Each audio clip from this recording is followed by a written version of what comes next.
হোক। আরেক হ্যালো, আসসালামু আলাইকুম। অন্যান্য দিনের ন্যায় আজকে আবারও সেই পুল বৈঠকে আমরা উপস্থিত হয়েছি। তো আজকে আমার সাথে আছে শ্রদ্ধেয় চাচি। চাচা হাই বলে দেন। আর একজন আছেন ক্রীড়া আমাদের। বিষয়ক না তো ওই কি বিষয়ক চাচা? ওটা হচ্ছে মানে চিকিৎসা বিষয়ক। চিকিৎসা বিষয়ক। চিকিৎসা বিষয়ক সম্পাদক। আর একজন আছে আমার বড় ভাই, ভাইরাল মুখ, বিএনপির বিএনপির অন্যতম এক নেতা। যদিও সে মিডিয়াতে আসতে চায় না, আমাদের জোরাজোরি করে চলে আসছে। হ্যাঁ, তো অন্য কেউ না, সে হচ্ছে মোজাম্মেল হক মিন্টু মিয়া, যিনি বিভিন্ন প্রেক্ষাপট সুন্দরভাবে বিশ্লেষণ করতে পারেন। সে অন্য কেউ না, মোজাম্মেল হক মিন্টু মিয়া ভাই। ওকে। আর একজন আছে আমার বড় ভাই শ্রদ্ধেয় ফারুক ভাই, সে বিভিন্ন দল করে। তো প্রথমে আমি জানতে চাইবো আমাদের মেম্বার ভাইয়ের কাছে যে নির্বাচনটা কোন সময় হলে ভালো হয়? নির্বাচন এখন হলেও ভালো হয়, যেহেতু সরকারের দরকার। আচ্ছা, ঠিক আছে। আমার আরেকটা প্রশ্ন, আপনারা এত তড়ি ঘুরি করে নির্বাচন চাচ্ছেন, এর মানেটা কি? সবাই তো সমস্ত দল চাচ্ছে, দাঁড়ান, সমস্ত দল চাচ্ছে যে নির্বাচনটা একটু দূর সংস্কার হোক, তারপরে নির্বাচনটা হোক। তো জবাবটা কি চাচা দেবেন? হ্যাঁ হ্যাঁ, হ্যাঁ, তো চাচা দিচ্ছে যে বিএনপি কেন এত মরিয়া নির্বাচনের জন্য? আসলে একটা কথা বলতেই হয় যে যদি গাছের গোড়া না থাকে তাহলে আসলে আগায় পানি ঢালি কোনো লাভ নাই।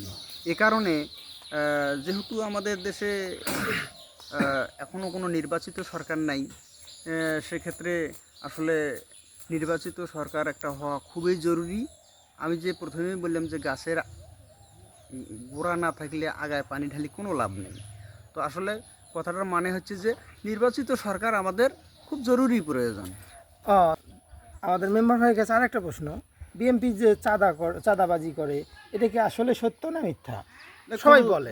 কোনো জায়গায় আমি দেখিনি চাঁদাবাজ। ওটা বিশেষ করে আমি মনে করি যে আসলে জামাতেরা এ ধরনের অপকীর্তি করিয়া বিএনপির ওপর চাপ সৃষ্টি করছে। চাচা, এই বিষয়টা আপনি কি আপনার মতে বিশ্লেষণ করেন? না না, আসলে আমি তা বলবো না। মেইন কথা হচ্ছে কেউ যদি অপরাধ করার পর অন্যের ঘাড়ে চাপে দেয়, ওটা তো আর বলার কিছু নেই। এটা অহরহ চলছে, এটা এটা হতেই পারে। আচ্ছা, তো তো আমাদের আসলে আহ, এ, কাকে যে কান নিয়ে গেছে, আমরা যদি কান না দেখি কাকের পিছে দৌড়ে, এটা তো হবে না। অবশ্যই আমাদেরকে চাচা বলতেছে আপনারা একটু পরীক্ষা নিরীক্ষা করে দেখবেন যে আসলে কোথাও চাঁদাবাজি হয়েছে কিনা, এটা বলতে চাচ্ছে। তো আমরা তর্কে জড়াবো না।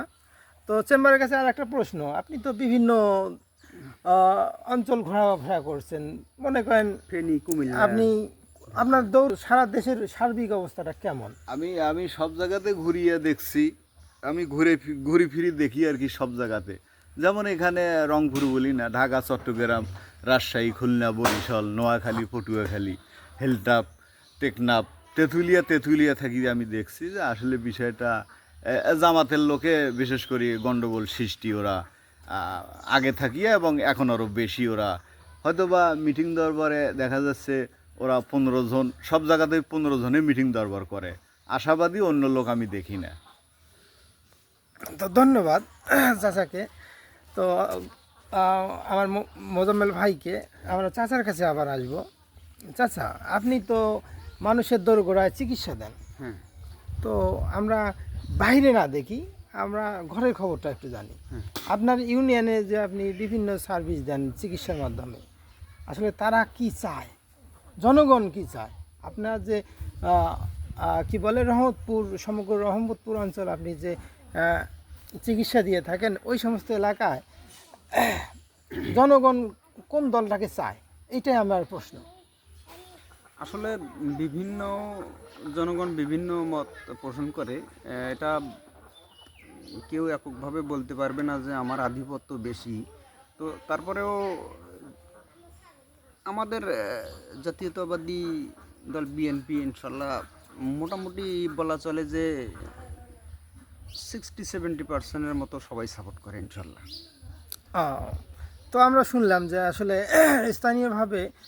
স্থানীয়ভাবে জনগণ 70% ভোট জাতীয়তাবাদী দল বিএনপিতে দিতে পারে, এটা হচ্ছে আপনার অভিমত, কিন্তু বাস্তবতা কিন্তু ভিন্ন হতে পারে। হ্যাঁ, আর যেহেতু আমি একজন চিকিৎসক, সেক্ষেত্রে আসলে জনগণের সাথে মেশেন। মেশি ও ক্ষেত্রে সবাইকে ও ধরনের প্রশ্ন করা আমার আসলে হয় না। তো জনগণের উদ্দেশ্যে কিছু বলবেন আপনি? জনগণ তো আমি দেখছি 70% কাজ করতেছে বিএনপি। আবার ফিরে মেয়ে লোক বা হাতে বয়স্ক লোক ওরা বলতেছে যে আমরা বিএনপিকে ওরা আগে থেকেই সাপোর্ট করে। হ্যাঁ হ্যাঁ, বিএনপিকে ওরা ভোট দেবে, আমি বহু জায়গায় দেখেছি। বিএনপি ছাড়া ওনারা কোনো আর কথা বলতেছে না। তো এখন বিষয়টা হলো জামাতের 2-4 জন এনারা আসলে ইয়ে করে, ওই তাবলিকের ইয়েতে ভোট দিয়ে ওরা জামাত মনে করে যে আমরা মনে বহুত লোক। আসলে তাবলিক যদি না থাকতো তো জামাতের সংখ্যায় থাকতো না আমার একটা জানা মতে। কারণ বিষয়টা আমি কি বলবো, মানুষ তো বুঝতেই পারে যে ঘটনা আসলে অনেক সরকার দরকার, কোনো দলকে ছোট করে দেখা যাবে না, ঠিক আছে। তারপরে বিষয়টা আসলে আমি কি বলি, আসলে আমি আগে থাকি তো বিএনপিতে ইয়ে করি। তারপরে এখন মানুষ তো বুঝতে পারছে যে আসলে দেশের খুব পরিস্থিতি খুব খারাপ, ভয়ঙ্কর খারাপ। তা আমি মনে করি যে আসলে বিএনপি সরকার গঠন করলে মনে হয় যে দেশবাসী খুব একটা শান্তিতে বসবাস করি থাকতে পারবে বা খাইতে পারবে, বেড়াতে পারবে নিঃস্বাধীন। কিন্তু আসলে খালেদা জিয়া এখন মানুষ খুব ভালোবাসে, খুব ভালো কাজ করছে, খুব কথাবার্তাও ভালো। হ্যাঁ, জি জি, আমাদের ইউনিয়নে আসলে একটু বলবেন যে আমাদের নেতৃত্ব দান করতেছে কে ইউনিয়নে?